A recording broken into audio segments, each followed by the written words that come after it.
Hello everyone. You're probably seeing this video if you Googled something like how to get my Ozempic prescription or how to lose weight. Is tirzepatide or semaglutide really work? Is it safe? Is it effective? And so I thought I'd make this little video to kind of fill you in on the commonly asked questions, what the medication is, how it works, is it effective? So I hope this answers all your questions. So it is a little mini presentation, and if you have any questions, you can actually call our office at 951-898-8515.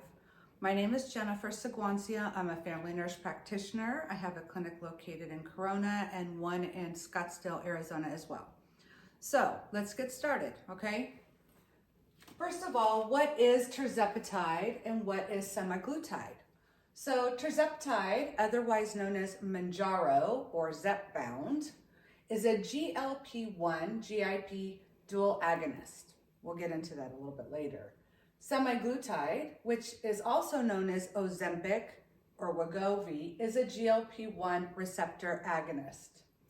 They both reduce hemoglobin A1C, which is basically an average blood sugar over the last 3 months. It increases insulin resistance, and it slows gastric emptying and promotes fullness, which can actually lead to some of the side effects that we'll get into a little bit later. So a GIP with GLP-1 is tirzepatide. It increases insulin sensitivity, decreases glucagon secretion, increases satiety, and more robust than semaglutide alone. In our clinic, I find that tirzepatide is superior to semaglutide. But having said that, most people I think can start on semaglutide, and as they're losing weight and as we're increasing the dose, if they get to the point where their weight loss becomes a little bit stagnant, then I'll switch over to the tirzepatide because it is a little bit more expensive.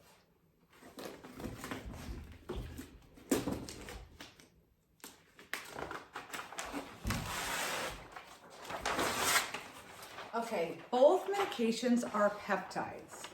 Peptides are chains of amino acids, and which are basically building blocks of proteins, okay? There's 20 standard amino acids commonly found in proteins. Linked together through peptide bonds, they form a polypeptide. Amino acids are vital for life, supporting everything from muscle repair to neurotransmitter synthesis. Okay, how is the medication given, right? It's actually pretty simple. They're once a week injections given usually in the abdomen. They can be given in the back of the arm or in the fatty part of the thigh. We usually increase the dose monthly. What I'm finding is family practitioners are busy. They're writing the prescription and then the pharmacy sends them a refill request and the physician just fills it. They don't actually increase their dosage, which can slow the weight loss. And it's an expensive medication. Like, you want it to work effectively. You want to see consistent weight loss. So staying on that same dose for some people can be effective, but for most people, you're going to want to increase that monthly. Now, what are the contraindications? A family or personal history of medullary thyroid cancer, gallbladder problems, not an issue if you have had your gallbladder removed, okay? History of pancreatitis. Because people are eating less and are eating a little more ketogenic, we have seen an increase in pancreatitis with people who have their gallbladder with this medication, although it is rare, okay? If you're insulin dependent diabetic, now that's a relative contraindication. So if you're type 1, probably not a good idea. But type 2, if you're working closely with your provider, I have had good results with slowly weaning people off insulin and giving them the semaglutide or Mounjaro simultaneously. But that, again, is something you need to discuss with your provider. Now, breastfeeding, definitely a contraindication. Pregnancy, I definitely would not be giving this medication to somebody pregnant. Hypoglycemia, okay, because this medication does increase the body's ability to get insulin into their system. Somebody who is hypoglycemic by nature, you need to be very careful. Again, this is something that would be between you and your provider, okay? Because if you have just slight dips in your blood sugar because you went a long time without eating, there are things you can do to make sure that your blood sugar stays stable. Kidney disease, it depends on what stage of kidney disease that you have. So that, again, that's something you'd be talking to your provider about. Racing heart. Now, if you have uncontrolled or runs, I should say, of SVT, it could increase those episodes. So you would need to definitely have clearance before somebody would just start you on Wegovy, let's say, or Zepbound, okay? Diabetic retinopathy. Some of the research coming back is showing it can hasten that, but we don't really know if we're taking people off their diabetic medications too soon and they're worsening that condition, or they're not being monitored well, they're not drawing their labs. So there's a big question mark for me around that. Okay, the big one that most people ask a lot of questions about and get scared when they see this list. So kind of let me go into that with you. Diarrhea. I don't see that as much, although it is not uncommon, as I do constipation. But nausea, abdominal pain, constipation, fatigue, headaches, dizziness, belching, bloating, gas, heartburn, gallbladder disease, visual changes, hair loss, injection site redness, loss of appetite, anxiety, thyroid cancer, only seen in animal testing, confusion, question mark, low blood sugars. You know, some of these are, I think, a little questionable on what is the root cause, right? So diarrhea, tend to see that a little bit more with tirzepatide, to be honest with you. But people with Crohn's disease actually seem to do a little bit better on this medication, and it can be, I don't want to say curative, but it can help. Nausea. Usually we see nausea the day after the injection or the following day. It tends to subside kind of on its own. There are medications we can give if people have that side effect, although I see over time that does seem to go away all on its own. It's most common after a dose increase for the first couple days. The fatigue, here and there, it's the constipation that's an issue. So I'd be proactive if I were you and just take a daily stool softener. The headaches, probably people are skipping meals, right? Dizziness, probably the same thing. They're not drinking or eating enough. Can't say 100%, but that's kind of in the clinic what I'm seeing. Belching. Okay, so the medication slows down gastric emptying, right? So you're seeing that a lot of these side effects are related to the slowing of the gastric secretions, the food moving through the stomach and the intestines. So if you're slowing down motility, you're gonna get full quick, you're gonna stay full longer, which is gonna actually help you lose weight. So it's all about navigating through these potential side effects. Is it worth it? Is it not worth it? Is it temporary for you? Because this has been life-changing for a lot of my patients. Bloating, again, you know, maybe getting a little gassy. Watch the kind of foods you're eating. Take a digestive enzyme with each meal. Do things that you can holistically to kind of keep some of these at bay. Eat well. Eat natural foods. Don't get anything that's super fatty. Eat, and I mean, it's not that all saturated fats are bad. It's just the type of saturated fats, right? Are we eating a lot of crap? Animal fat, I don't think necessarily is a bad thing. It's, we've survived on it for many hundreds of years, thousands of years, really. Heartburn. Okay, so we know that we're slowing gastric emptying. If you already have a history of heartburn, make sure you're taking something for that. It's going to be most common at night. So some of my patients, I recommend giving a Pepcid every night before they go to bed or an hour before they go to sleep. Maybe don't lay flat. You know, I don't know your history. I'm not giving you medical advice. I need to put that kind of out there. I'm just giving my anecdotal things that I see in the office information, okay? Gallbladder disease. Again, If you're doing more ketogenic type diet, that is going to put you at risk for gallbladder problems. Visual changes, there's been some reports, like I told you, about the diabetic retinopathy. It's very questionable to me on really what the root cause of that is.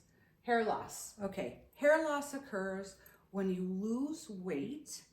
Doesn't matter how you lose the weight, but if you lose a significant amount of weight, you're gonna see hair loss, but it usually won't show up till about the 3rd month mark after your weight loss. So make sure you're eating adequately. You're meeting your body's nutritional needs. That is very important. Don't just not eat. That's, I think, the biggest mistake people make is they're like, I'm not hungry, I'm not gonna eat, I'm gonna lose it faster. But there's nothing wrong with intermittent fasting, but not eating and meeting your nutritional needs, that's a different story, okay? Injection site redness. It could be the preservative that the medication is in that can irritate the tissue. If you're somebody that has a skin sensitivity, try different sites that you're injecting, see if you're getting the same result. Otherwise, they usually resolve on their own. Or Benadryl, right? Loss of appetite, we're hoping for that in most patients, obviously, right? Anxiety.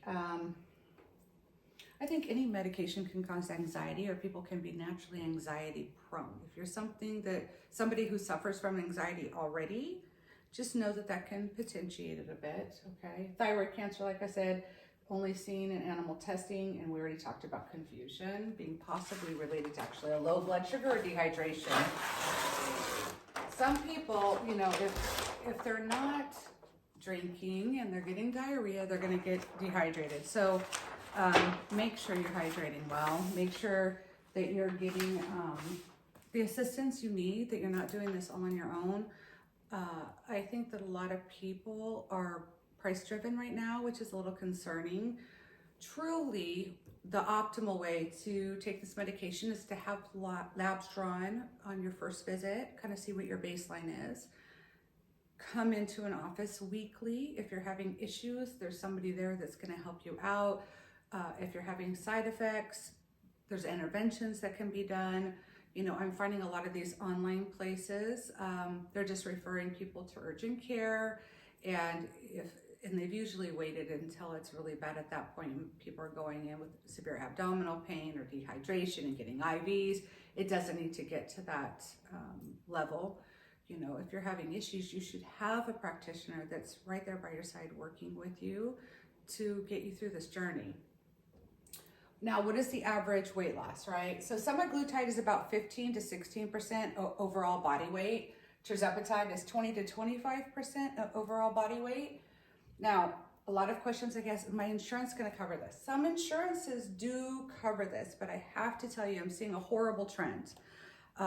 Insurance companies can completely opt out into weight loss medications, so you can have this horribly expensive monthly payment that you're making to your insurance company, and they say we don't cover weight loss, or they're changing the requirements. That's a big one.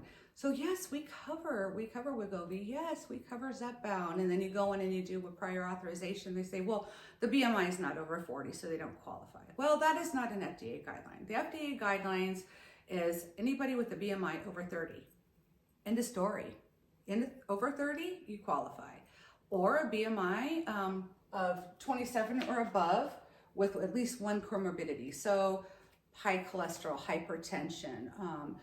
There's also, they're getting it on label for people who have heart disease. So I mean, it's going to be expanding all out because, right, listen, if you're obese, you have a lot of other medical problems caused by obesity.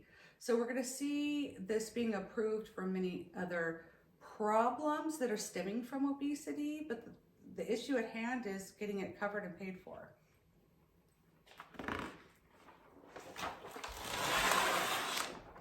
Okay, here's another question I get all the time. Are compounding pharmacies safe? Yes, they are. They are safe. They get inspected, they are qualified, they're regulated, they're essential for filling shortages. There's medications I compound all the time because somebody needs an in-between dose, or I need things all put into one for ease of use. And so they are essential, and they're really getting beaten up with online blogs and reports that you're hearing, but you got to remember, this is a very competitive field between the compounding pharmacy and big pharma, okay? So there's a recent report that a major pharmacy that makes a name brand semaglutide was inspected by the FDA and was found to have quality control issues, leading to concerns about production in a US facility. So remember that big companies do not want competition, okay? I like compounding pharmacies. They're fast, they're efficient, they can give me dosing and vials that I need. They're filling in the gap, they're helping millions of people, okay? Big pharma cannot meet the needs for this medication. We have 503A and 503B pharmacies that we use that are wonderful and have wonderful quality. So I'm more worried about people that are buying from online places that are using it as not intended for human use, okay? Or part of a study that they're working their way around regulation to be able to make these medications. So use good judgment. Be aware. Don't use things that say not for human use. Be careful that you're not having support if you have side effects or have problems that are going on. Many times, the places that you're buying from are just going to refer you to urgent care. If it's too good to be true pricing, why is that? This medication is very expensive, even though compounding pharmacies are doing it a lot cheaper and becoming more efficient. If you're seeing them lower than that, think about that. What are you putting into your body? Another thing I wanted to talk about was Ozempic face, okay? We hear this Ozempic face, Ozempic face. Anytime you have significant weight loss, you're going to get fat loss. And where is it going to occur? It's not just going to be in your legs or your bottom or your tummy or your arms. It's also going to be in your face, right? We're losing fat. So it's not Ozempic face, okay? And the studies that they're saying, well, you lose a lot of muscle. Well, you lose a lot of muscle on a very low calorie diet. So make sure you're getting enough protein. Make sure you're not starving yourself. Make sure you're meeting your nutritional needs. Make sure you're taking vitamins, okay? And if you're older, our skin laxity is not as good. So you might have some sagging. And that's when, you can get fillers. I've never had a person say, I wish I didn't get skinny because I like the way I look better fat. Sorry, doesn't happen, okay?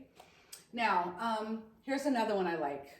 This one's pretty good, it's pretty funny. And I see actually people with pretty good credentials on this one. It's made from the Gila monster's venomous secretions. Okay, Exendin 4 shares a structural similarity with human glucagon-like peptide 1, GLP-1, okay?